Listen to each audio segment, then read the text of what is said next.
Hi, welcome to Sourcefed. I'm Elliot Morgan. Okay, so we're talking about the Republican Party. I'm going to tell you all about the Republican Party. I'm going to take a little history turd from the ground. I'm going to scoop it up. I'm going to put it in a plastic bag, and then I'm going to hurl it at your face. Does that seem mean? It's just because I got a little political crush on you, and things are moving fast in this relationship, okay? So buckle up. So we're going to start with a history of the Republican Party. So when you're characterizing them in your head as either like evil, oil-hungry warmongers or misunderstood saviors of our nation, you can at least know where both of those grossly inaccurate stereotypes come from. The United States Republican Party emerged way back in 1854. Why? You ask? Well, that's a loaded question, my friend. So get ready for a bullet of knowledge straight to your freaking brain. Ever heard of the Kansas-Nebraska Act? No?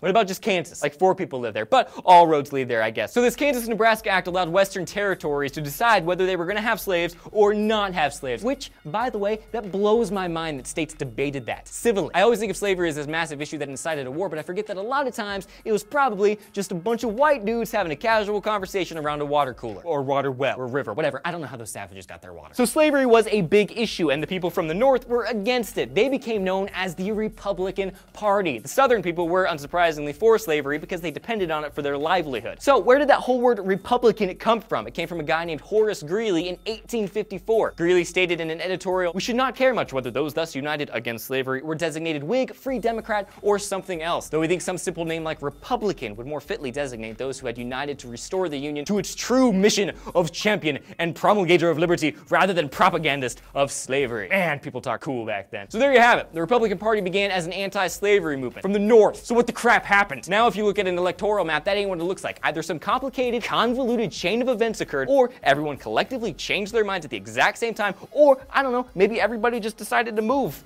I don't know, it's confusing. Well, as it turns out, it's actually not all that confusing. At the time of the Civil War, these new Republicans were like the hippies, the free everyone people that ruffled everyone's feathers. The Democrats were repping the poor folk, aka the farmers, because you can't just walk on somebody's property and take away their way of living. The idea of freeing all of the slaves was radical and a huge blow economically. Because of the Democratic Party's support of the lower class and their prominence among minimum-waged folk, the freed slaves joined the Democrats and hightailed it up north where they wouldn't be discriminated against so much. Then a big thing happened. It was called the Civil Rights Movement. You may have read about it in history class. And that's when things get crazy. Now, all of a sudden, the Democratic Party has freedmen who supported things like affirmative action and anti-discrimination laws, blah, blah, blah. So now, all these conservative people in the Democratic Party hopped on over to the Republican Party. Sound familiar? Conservative, Republican, liberal, Democrats. So the philosophies geographically have remained the same, but the parties have kind of morphed. So, fast forward, what does the Republican Party believe nowadays? Well, it varies depending on who you ask or who you elect or who you think is more charming, but there is one basic tenet. Stances can change according to the social or cultural climate, but one philosophy remains the same. Small freaking government. Republicans believe that the government shouldn't be all up in your business. They prioritize individuals, not societies. Morals, not ethics. They believe in the preservation of values. They believe that equality is found in opportunity, that others are not to interfere with your rights, that with personal freedom comes personal responsibility, and above all, the Republican Party stands for, you guessed it, everybody's favorite word, freedom.